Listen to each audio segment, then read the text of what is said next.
भर पूरा दिन पूरी खबर है। मैं हूं इकबाल अहमद और मैं हूं सिमरनप्रीत कौर।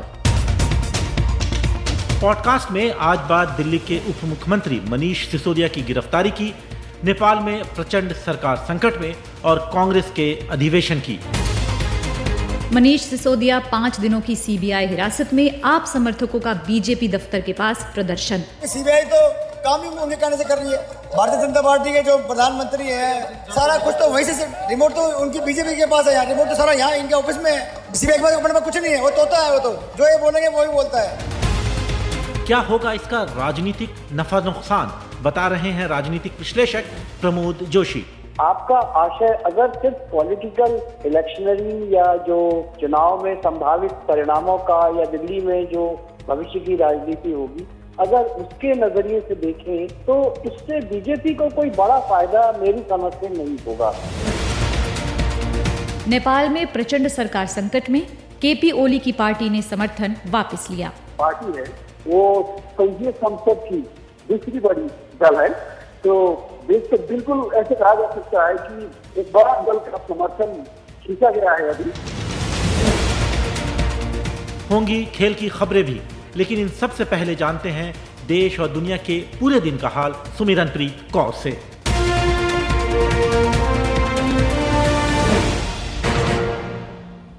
संयुक्त राष्ट्र प्रमुख एंटोनियो गुटरेस का कहना है कि यूक्रेन में युद्ध से मानवाधिकार उल्लंघन की भयंकर लहर पैदा हुई है। गुटरेस ने मानवाधिकार परिषद में कहा है कि इस युद्ध की वजह से बड़े पैमाने पर मौतें हुई हैं, बर्बादी हुई है और लोगों को अपने घर छोड़ने पड़े हैं। उन्होंने बताया कि संयुक्त राष्ट्र ने यौन हिंसा, जबरदस्ती अगवा किए गए लोगों और हिरासत में उत्पीड़न के सैकड़ों मामलों के बारे में जानकारी जुटाई है। रूस ने 24 फरवरी 2022 को यूक्रेन पर आक्रमण किया था। ये युद्ध अभी भी चल रहा है। खबर नाइजीरिया की। नाइजीरिया में चुनाव आयोग का कहना है कि विपक्ष के राष्ट्रपति उम्मीदवार पीटर ओबी ने देश के कमर्शियल सेंटर लागोस शहर में सर्वाधिक वोट हासिल किए हैं। पीटर ओबी ने सत्ताधारी दल के उम्मीदवार और लागोस के गवर्नर बोला टिनुबा को यहां मामूली अंतर से हरा दिया है। नाइजीरिया के चुनावों में पीटर ओबी युवाओं और शहरी मतदाताओं को आकर्षित करके सबसे आगे निकल गए हैं। अन्य राज्यों से सभी चुनावों के नतीजे आ रहे हैं, लेकिन अभी ये बताना जल्दबाजी होगा कि चुनाव कौन जीत रहा है। शनिवार को हुए चुनावों में करीब 9 करोड़ मतदाताओं ने हिस्सा लिया। चुनाव शांतिपूर्ण रहे, लेकिन कई इलाकों में मतदान में देरी हुई। नाइजीरिया में 24 साल पहले सेना का शासन समाप्त होने के बाद ये सबसे बड़ी कांटे की टक्कर वाला चुनाव था। खबर इसराइल से। इसराइल के नियंत्रण वाले वेस्ट बैंक के उत्तरी इलाके में इस्राएली लोगों ने एक गांव पर हमला किया और एक व्यक्ति की गोली मारकर हत्या कर दी। फलस्तीनी लोगों का कहना है कि इस्राएली पुलिस उन्हें सुरक्षा देने में नाकाम रही है। कई घंटों चले दंगों में घरों, दुकानों और व्यापारिक ठिकानों को आग लगा दी गई। इस हमले में 380 से अधिक लोग घायल हुए हैं। इसी इलाके में हवारा नाम के एक गांव में 2 यहूदी भाइयों की हत्या के बाद ये हिंसा हुई है। इसराइल में सत्ताधारी गठबंधन में शामिल एक कट्टरवादी पार्टी के सदस्य जवीका फोगेल ने कहा है कि इसराइल में हिंसा के लिए प्रतिरोध हासिल करने के लिए गांवों का जलना जरूरी है। दक्षिण कोरिया ने महत्वपूर्ण खनिजों के मामले में चीन पर अपनी निर्भरता को कम करने का फैसला लिया है। सरकार का कहना है कि लिथियम और निकल जैसे महत्वपूर्ण खनिज पदार्थों के मामले में साल 2030 तक चीन पर अपनी निर्भरता को 50% कम करेगी। और खबर मेघालय और नागालैंड से, जहां आज विधानसभा के लिए मतदान हुए। दोनों राज्यों में सुबह 7 बजे से शाम 4 बजे तक मतदान हुए। दोनों राज्यों में सीटें 60-60 हैं, लेकिन दोनों जगह एक सीट पर मतदान नहीं हो रहा है। ताज़ा आंकड़ों के मुताबिक शाम 5 बजे तक मेघालय में 74.32% और नागालैंड में 42% मतदान रिकॉर्ड किया गया।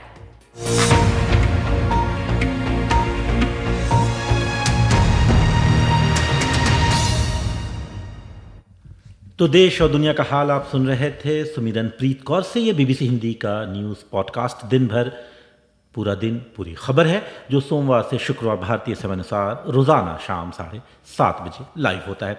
इसे bbchiindi.com के लाइव पेज और पॉडकास्ट सेक्शन के साथ साथ बीबीसी हिंदी के फेसबुक और यूट्यूब चैनल पर भी आप सुन सकते हैं। इसके अलावा ये पॉडकास्ट गाना, जियो सावन और स्पॉटिफाई जैसे मोबाइल ऐप्स पर भी उपलब्ध है। तो सुमिरन, कार्यक्रम की शुरुआत करते हैं मनीष सिसोदिया की गिरफ्तारी से। दिल्ली के उप मुख्यमंत्री, जैसा कि आप जानती हैं, मनीष सिसोदिया सीबीआई के हिरासत में भेज दिए गए हैं। सीबीआई ने उन्हें कल गिरफ्तार कर आज अदालत में पेश किया था। सीबीआई ने 5 दिनों की हिरासत मांगी और अदालत ने उसे स्वीकार कर लिया। यानी अब मनीष सिसोदिया 4 मार्च तक हिरासत में रहेंगे। लेकिन सुमिरन, सबसे पहले हम जानने की कोशिश करते हैं कि आखिर उन्हें किस मामले में गिरफ्तार किया गया है। जी इकबाल जी, सीबीआई ने पिछले साल 19 अगस्त को मनीष सिसोदिया और 14 अन्य लोगों के खिलाफ एफआईआर दर्ज की थी। इनमें तत्कालीन एक्साइज कमिश्नर समेत 3 अफसर, 2 कंपनियां और 9 कारोबारी शामिल थे। सीबीआई की जांच की बुनियाद वो एफआईआर की कॉपी है जिसे एजेंसी ने दिल्ली के मुख्य सचिव नरेश कुमार की रिपोर्ट के आधार पर दर्ज की। जांच एजेंसी का आरोप है कि ये जो नई शराब नीति लागू होने के बाद सरकारी खजाने को नुकसान हुआ है। साथ ही इस मामले के अभियुक्तों ने लाइसेंसधारी शराब विक्रेताओं को अनुचित लाभ देने के इरादे से नई शराब नीति में मन मुताबिक बदलाव किया। एफआईआर में बताया गया है कि सिसोदिया के करीबी सहयोगी बड्डी रिटेल प्राइवेट लिमिटेड के निदेशक अमित अरोड़ा, दिनेश अरोड़ा और अर्जुन पांडे लाइसेंस धारकों से पैसे लेकर अभियुक्तों और सरकारी कर्मचारियों को पहुंचाते थे। तो ये तो जाहिर है कि सीबीआई का आरोप है। अब वो अदालत ने उन्हें सीबीआई रिमांड में भेज दिया है। अब ये तो मुकदमा चलेगा और अदालत क्या फैसला सुनाती है वो तो बात की बात है। लेकिन इस बीच आम आदमी पार्टी और बीजेपी दोनों ही आमने सामने आ चुके हैं। आम आदमी पार्टी ने सिसोदिया की गिरफ्तारी को तानाशाही करार दिया है। तो रविवार को उन्होंने लोकतंत्र के लिए कहा कि ये काला दिन है। वही पार्टी ने कहा कि बीजेपी ने ये गिरफ्तारी राजनीतिक द्वेष के चलते की है। बीजेपी ने सिसोदिया की गिरफ्तारी को जाहिर है कि वो सही ठहराएगी। दिल्ली के जो मुख्यमंत्री हैं और आम आदमी पार्टी के जो प्रमुख हैं केजरीवाल, उन्होंने कहा कि सिसोदिया बेकसूर है। हालांकि अभी अदालत का फैसला आना बाकी है, लेकिन उन्होंने पहले ही साबित कर दिया कि वो बेकसूर है। उन्होंने कहा कि लोगों में बहुत गुस्सा है और वो सब कुछ देख रहे हैं। उन्होंने कल एक ट्वीट भी किया जिसमें उन्होंने कहा कि मनीष जो है वो बेकसूर हैं। वहीं भारतीय जनता पार्टी ने कहा कि सिसोदिया को तो गिरफ्तार होना ही था और अगला नंबर जो अब है वो मुख्यमंत्री अरविंद केजरीवाल का है। बीजेपी के जो एक नेता हैं दिल्ली के कपिल मिश्रा, उन्होंने एक ट्वीट करके कहा कि मैं शुरू से कह रहा हूं कि केजरीवाल, मनीष और सत्येंद्र जैन जेल जाएंगे। इनमें से 2 लोग जा चुके हैं, अब अगला नंबर केजरीवाल का है। सिसोदिया की गिरफ्तारी के खिलाफ हालांकि आम आदमी पार्टी के कार्यकर्ताओं ने देश के कई इलाकों में आज विरोध प्रदर्शन किया। दिल्ली में पार्टी ने बीजेपी दफ्तर के सामने प्रदर्शन किया। वहां पहुंचे बीबीसी संवाददाता सलमान रावी और वहां मौजूद लोगों से बात की। सुनते हैं कि वहां के लोग क्या कह रहे हैं।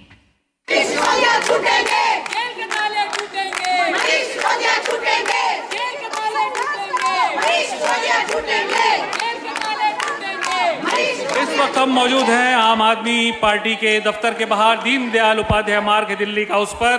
और आज प्रदर्शन इनका भारतीय जनता पार्टी के ऑफिस पे होने जा रहा है और यहाँ पर लेकिन रोक दिया गया है। काफ़ी कड़ा पुलिस बंदोबस्त है।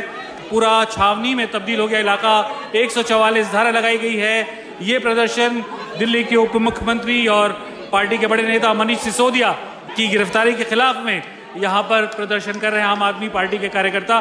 बहुत आक्रोश है। हालांकि सीबीआई ने 11 पन्नों की अपनी एफआईआर जो दायर की है में ये आरोप लगाया कि अनियमितताएं थी और ये भी कहा सीबीआई ने जब गिरफ्तार किया कि वो जांच पे सहयोग नहीं कर रहे थे 8 घंटे की पूछताछ के बावजूद।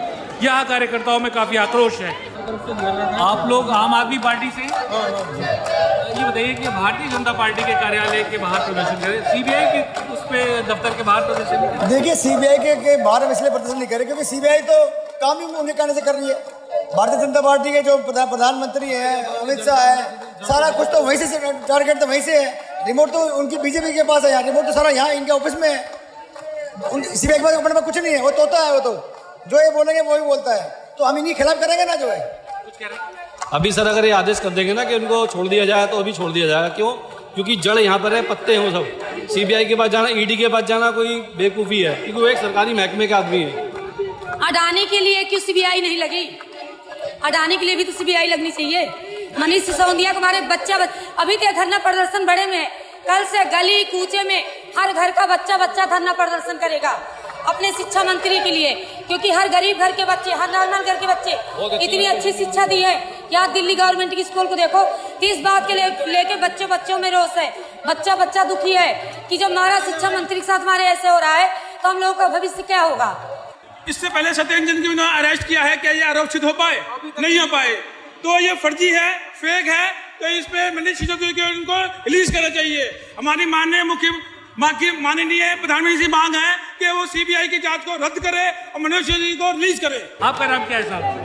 मैं एनके भाटिया, वार्ड 60 से स्कूल बस्ती से।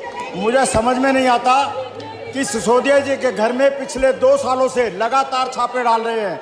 उनके ऑफिस के अंदर छापे मारे, उनके घर के अंदर छापे मारे, उनके पैतृक गांव के अंदर छापे मारे, एक एक तकियों के गिलाफ खोलकर सब कुछ देख लिया। जब कुछ नहीं मिला उसके बाद इन्होंने चार्जशीट बनाई। चार्जशीट के अंदर भी इनका नाम नहीं था। पहले कितनी चार्जशीट आई, कितनी एफआईआर आई, उसके अंदर कोई इनका नाम नहीं था। आज से अचानक से इनके एफआईआर में नाम कैसे डाल दिया गया और कैसे चार्जशीट बना दी गई, हमें ये समझ में नहीं आ रहा। ये सरकार कैसी बेशर्म सरकार है जो आम आदमी पार्टी को खत्म करने की सोच रही है। ये नहीं पता कि आम आदमी पार्टी जितना दबाओगे उतना बढ़ेगी। तो सुमिरन, ये तो आम आदमी पार्टी के समर्थक थे, तो जाहिर है कि उनकी सबकी बातें एक ही तरह से होंगी। उनकी नज़र में तो जाहिर है कि मनीष सिसोदिया बेगुनाह होंगे ही। लेकिन इस सारे प्रकरण का आखिर कोई राजनीतिक नफ़ा नुकसान होगा कि नहीं, कोई राजनीतिक फॉल आउट होगा कि नहीं, यही जानने के लिए हमने माफ़ करिएगा बीबीसी संवाददाता कीर्ति दुबे ने थोड़ी देर पहले बात की राजनीतिक विश्लेषक प्रमोद जोशी से। तो सुनते हैं कि उनका क्या कहना था। देखिए, एक तो जो ये मामला है इस वक्त, जो मनीष सिसोदिया के अगर संदर्भ में सोचें तो इसका जो कानूनी पहलू है या जो इसके पीछे की जो कहानियां हैं उस पर तो अटकलें ही लगाई जा सकती हैं, क्योंकि अभी तो बहुत ही तफ्तीश के लेवल पर चीज चल रही है। अब अरेस्ट हुआ है तो इस पर तो बात करने से कोई फायदा नहीं है। आपका आशय अगर सिर्फ पॉलिटिकल इलेक्शनरी या जो चुनाव में संभावित परिणामों का या दिल्ली में जो भविष्य की राजनीति होगी, अगर उसके नजरिए से देखें तो इससे बीजेपी को कोई बड़ा फायदा मेरी समझ से नहीं होगा। क्योंकि अतीत में देखा ये गया है कि अगर किसी व्यक्ति को टारगेट किया जाता है, व्यक्ति को या आम आदमी पार्टी को भी इसके अतीत में, इसके पहले टारगेट जब भी किया है, उससे कोई चुनाव में परिणाम में कोई अंतर नहीं आया। ये बात आपने अभी हाल में एमसीडी के चुनाव में भी देखी, जिसमें बीजेपी को पराजय का सामना करना पड़ा, जबकि बीजेपी के वहां पर इसके पहले बहुमत रहा है। तो अतीत की राजनीति को देखें या भारत की राजनीतिक गतिविधियों को देखें तो उसमें इससे कोई फर्क नहीं पड़ेगा बीजेपी के लिए। फर्क तब पड़ेगा जब मनीष सिसोदिया को या आम आदमी पार्टी की सरकार को ये जो आबकारी वाला मामला है इसमें दोषी करार दिया जा सके। क्या सीबीआई ऐसा कर पाएगी? क्या उन चीजों को सामने ला पाएगी? क्योंकि जो लोगों की गिरफ्तारी अभी हाल में की गई है, कुछ लोगों की, उनके साथ रिलेशंस को दिखाना, उनके साथ पैसे को लेन देन को दिखाना या मनी की कोई ट्रेल को दिखाना, ये बड़ा आसान काम नहीं है, ये बड़ा मुश्किल काम है।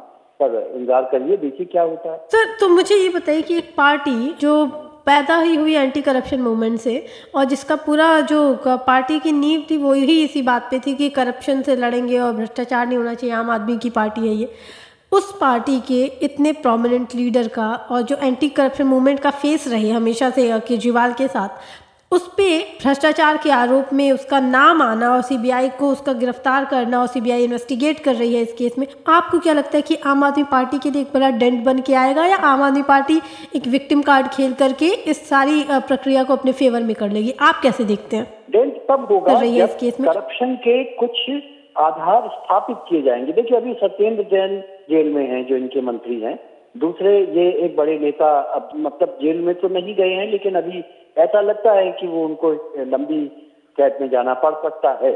तो जब तक कुछ तथ्यों को सामने ला करके, देखिए सत्येंद्र जैन का मामला अभी मनी लॉन्ड्रिंग वगैरह से जुड़ा हुआ है और उसमें भी साबित करने में समय लग जाएगा, लेकिन ये वाला शुद्ध करप्शन का मामला है जिसमें नई आबकारी नीति बना करके आर्थिक लाभ लेने के आरोप हैं। तो उन आरोपों के आधार पर देखिए कुछ लोगों को गिरफ्तार किया भी गया है। अगर उनकी गिरफ्तारियां हुई हैं और आम आदमी पार्टी ने उनकी गिरफ्तारियों को चैलेंज नहीं किया है, तो इससे ये तो लगता है कि आबकारी नीति में कोई कहीं पर चीज थी जिसकी वजह से ये सारा निकल करके, मतलब कहीं ना कहीं आग है तभी धुआं जैसा दिखाई पड़ रहा है।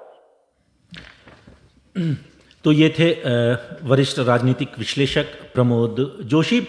ये बीबीसी हिंदी का न्यूज़ पॉडकास्ट दिन भर पूरा दिन पूरी खबर है। आगे पॉडकास्ट में 8 राजनीतिक दल के कुल सीट मिलाकर तकरीबन 1 से 57 सीट होगा, जबकि प्रचंड की सरकार के लिए सामान्य बहुमत के लिए 1 से 38 सीट की जरूरत है। इसलिए बहुमत।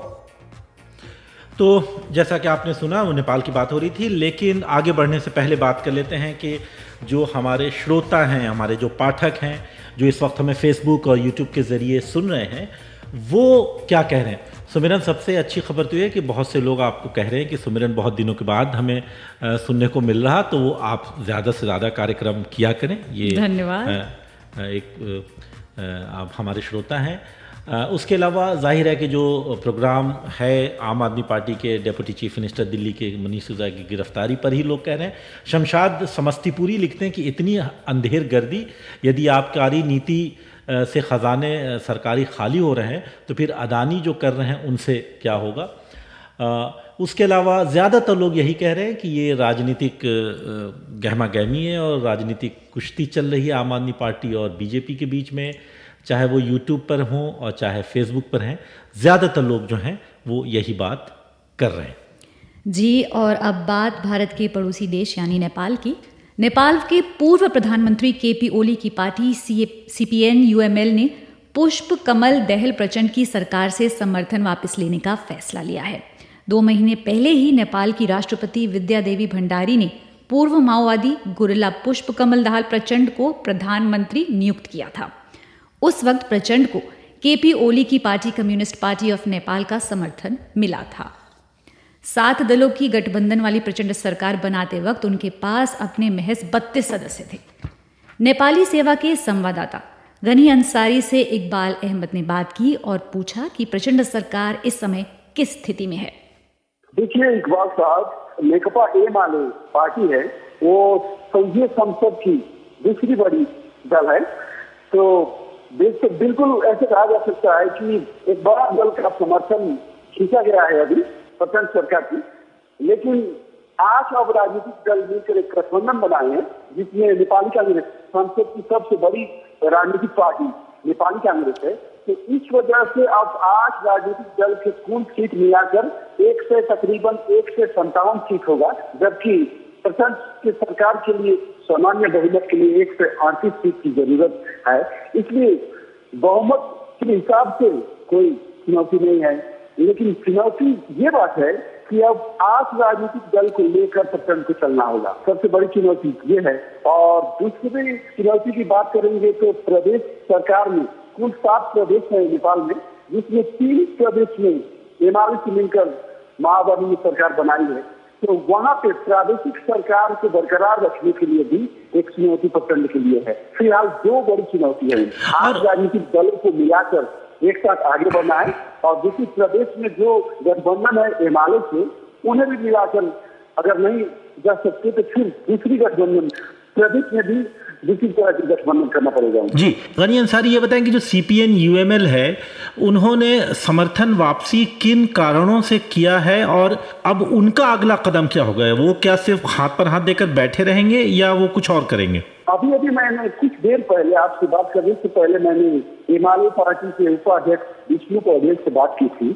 उनका कहना यह है कि कुछ दिन पहले राष्ट्रपति के पद के लिए उम्मीदवार के लिए जो सहमति बनी हुई थी माओवादी से, उस सहमति के मुताबिक माओवादी को भी समर्थन देना था एमाले के राष्ट्रपति के उम्मीदवार को।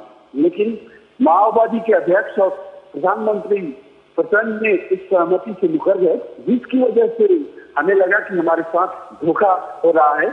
इसलिए हम लोगों ने बेहतर यही समझा कि सरकार से बाहर निकलना ही और समर्थन खींचना ही मुनासिब होगा, इसलिए हम लोगों ने समर्थन खींचा। ये कहना था एमाले के उपाध्यक्ष विष्णु पौडेल का। जहाँ तक आप कर रहे हैं कि आगामी दिन में, आगे वाले दिन में इनका क्या स्ट्रेटेजी है, ये सवाल मैंने इनके सामने भी रखा था। उन्होंने कहा कि मैंडेट के मुताबिक हम लोगों के बीच जाएंगे, उनके एजेंडा को उठाएंगे। सरकार बनाने से पहले भी हम ये कहे थे कि हम लोग अगर सरकार नहीं बन सकी तो हम बाहर ही रहेंगे और प्रतिपक्ष की भूमिका में रहेंगे। लेकिन पिछले जो गठबंधन कांग्रेस के साथ ही टूट गई, माओवादी के साथ फिर एमआईए उनके साथ मिलकर सरकार बनाई, इसलिए हमें बाहर रहना कोई बड़ी दिक्कत की बात नहीं है। बाहर से रहेंगे और समर्थन भी ले चुके हैं, खींच चुके हैं समर्थन, इसलिए हम कंस्ट्रक्टिव अपोजिशन के भूमिका में रहेंगे, ये कहना है। और एक आखिरी सवाल जी गनी अंसारी, एक आखिरी सवाल के अभी सिर्फ 2 महीने पहले ही सरकार बनी है, और तो ये जो घटनाक्रम देखने को मिल रहे हैं उसके आधार पर नेपाल की जो पूरी राजनीति है, पॉलिटिकल स्टेबिलिटी है, उस पर कितने प्रश्न उठने लगे हैं, और नेपाल का राजनीतिक भविष्य क्या देख रहे हैं आप? बिल्कुल, आपने बिल्कुल सही कहा। इसको लेकर फिर से लोग सवाल करने लगे हैं कि कब देश में स्थिरता होगी, कब स्थायित्व होगा और कब विकास को लेकर सारे दल एक साथ आगे बढ़ेंगे। लेकिन पिछले 2 महीना में एक गठबंधन बनी, सरकार बनी, फिर उसके 2 महीना बाद ही फौरन में गठबंधन टूट गई। वो भी राष्ट्रपति के उम्मीदवार किसको बनाएंगे या किसको समर्थन करेंगे, इस बात को लेकर तो विश्लेषकों का भी कहना है और आम लोगों का, आवाम को भी यही कहना है कि यहाँ के राजनीतिक दलों का ध्यान विकास से ज्यादा सत्ता पे और दाव पेच में ज्यादा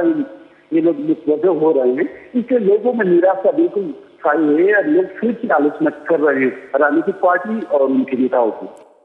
तो ये थे नेपाली सेवा के संवाददाता गनी अंसारी, और एक दफ़ा फिर नेपाल से लौटते हैं भारत की ओर। रायपुर यानी छत्तीसगढ़ के रायपुर में कांग्रेस का 85वां अधिवेशन कल ख़त्म हुआ। 24 तारीख से शुरू हुआ अधिवेशन 3 दिनों तक चला। इस दौरान पार्टी ने अपने संगठन में सुधार के भी संकेत दिए। 2024 में बीजेपी को कैसे हराया जाए और उसके लिए तमाम विपक्षी पार्टियों को कैसे एकजुट किया जाए, इसको लेकर भी कांग्रेस में बहुत बातचीत हुई। मैंने थोड़ी देर पहले कांग्रेस को बहुत ही करीब से देखने वाले और उस पर नज़र रखने वाले वरिष्ठ राजनीतिक विश्लेषक रशीद किदवई से बात की और उनसे पूछा कि भाई आखिर कांग्रेस का ये जो 3 दिनों तक मंथन हुआ उससे हासिल क्या हुआ।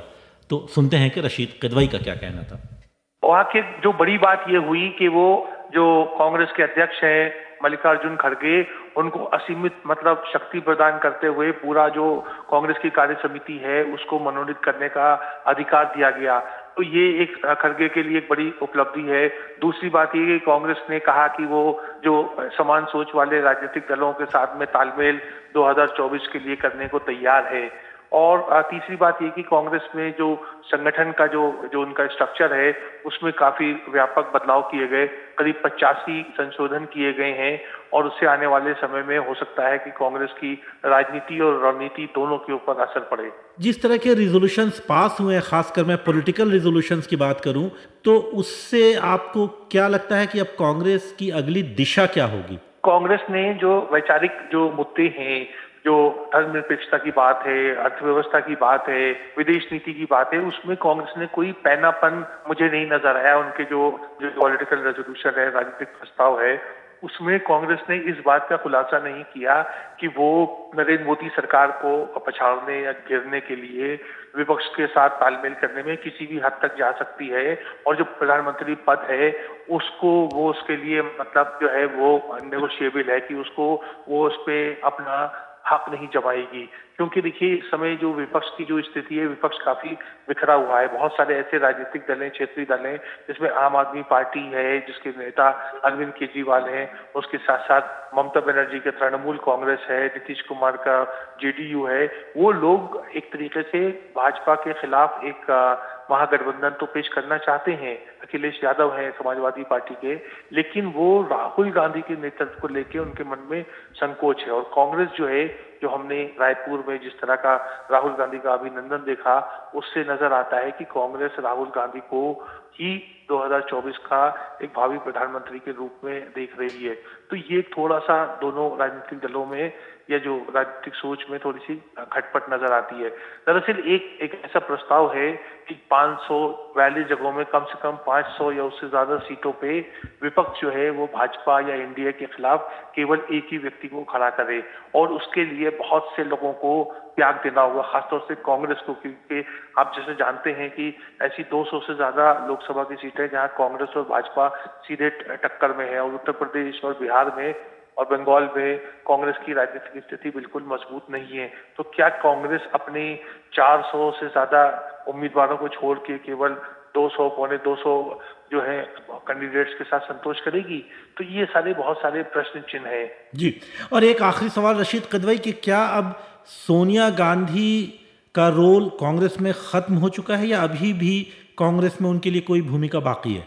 मुझे लगता है सोनिया गांधी को एक सत्ता का जो या राजनीति का जो एक लोभ है या मोह है वो छूटता नहीं नजर आता। देखिए, उन्होंने एक बार पहले कहा था कि वो जब 70 साल की उम्र की होंगी तो सक्रिय राजनीति से अलग हो जाएंगी। फिर वो 2016 आया और चला गया। उसके बाद उन्होंने 2019 में जब राहुल गांधी ने त्यागपत्र दिया कांग्रेस अध्यक्ष से, तो फिर वो कार्यकारिणी अध्यक्षा बन गई और 3.5 साल तक उस पर काम करती रही। और अभी भी जो कांग्रेस के लोग हैं वो सोनिया गांधी को छोड़ने पर तैयार नहीं है। सोनिया गांधी ने कहा है कि भारत जोड़ो यात्रा के बाद से उनका एक राजनीतिक सफर खत्म हो गया, लेकिन वो अभी सांसद हैं और 24 में भी हो सकता है वो चुनाव लड़े, वो यूपीए की अध्यक्ष हैं। और सबसे महत्वपूर्ण बात जो बहुत से लोगों को लोग मिस कर जाते हैं, वो कांग्रेस पार्लियामेंट्री पार्टी की अध्यक्षा है और कांग्रेस के संविधान के हिसाब से कांग्रेस पार्टी का जो अध्यक्षा होता है, मतलब जो सीपीपी का जो चेयरपर्सन होता है, उसका ये अधिकार होता है कि वो लोकसभा और राज्यसभा में का नेता जो है मनोनीत करे। तो वो दरअसल वो खड़गे को उन्होंने अभी राज्यसभा में नेता प्रतिपक्ष के रूप में मनोनीत किया है और इसी तरीके से लोकसभा भी उनके अधिकार क्षेत्र में है। तो बुनियादी तौर पे ये होता है कि अगर कभी ऐसी स्थिति आई कि कांग्रेस इस स्थिति में आई कि वो देश का प्रधानमंत्री चुने, उसका फैसला भी सोनिया गांधी के हाथ में होगा। मतलब रिमोट अभी भी उनके हाथ में है। तो इसीलिए मैंने कहा कि जो ये मोह जब तक वो नहीं छोड़ेगी, जो कांग्रेस का जो एक रिमोट का उनके हाथ में कंट्रोल है, तब तक उनका सक्रिय राजनीति से किनारा कश होना मुझे संभव नजर नहीं आता है। तो ये थे राजनीतिक विश्लेषक रशीद किदवई। और अब बात खेल की खबरों की, और हमारे साथ इस वक्त स्टूडियो में मौजूद हैं आदेश कुमार गुप्त।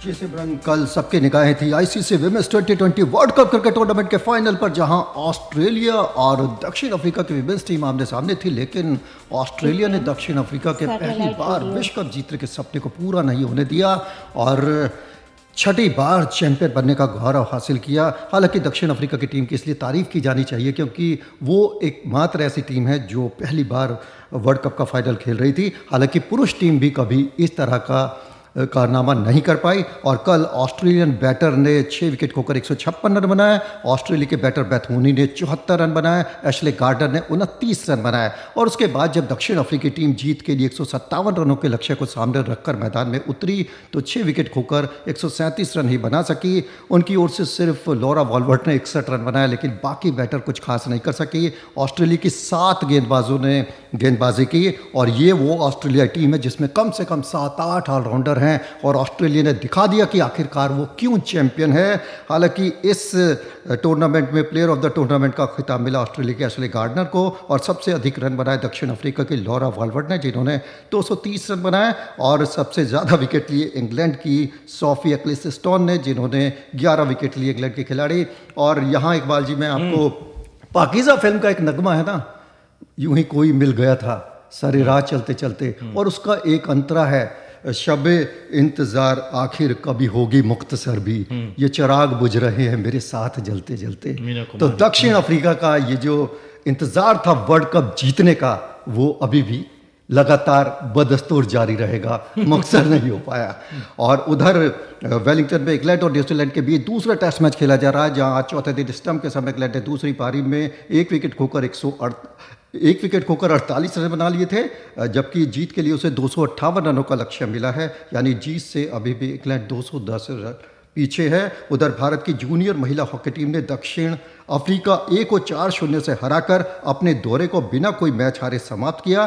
भारतीय टीम ने इससे पहले दक्षिण अफ्रीका की अंडर-21 टीम को 3 मैचों में हराया था। और एक खबर फुटबॉल से भी, फुटबॉल की दुनिया के दिग्गज खिलाड़ी पुर्तगाल के क्रिस्टियानो रोनाल्डो का जादू सऊदी प्रो लीग में सर चढ़कर बोल रहा है। उन्होंने अल नासिर के लिए खेलते हुए डेमे के खिलाफ हैट्रिक जमाई, जिससे अल नासिर 3-0 से जीतने में कामयाब रहा। तो बहुत शुक्रिया आदेश जी, आज बस इतना ही। अब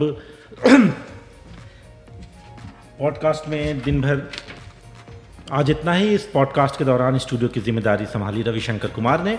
मुझे यानी इकबाल अहमद और सिमरनप्रीत कौर को दीजिए इजाजत। नमस्कार।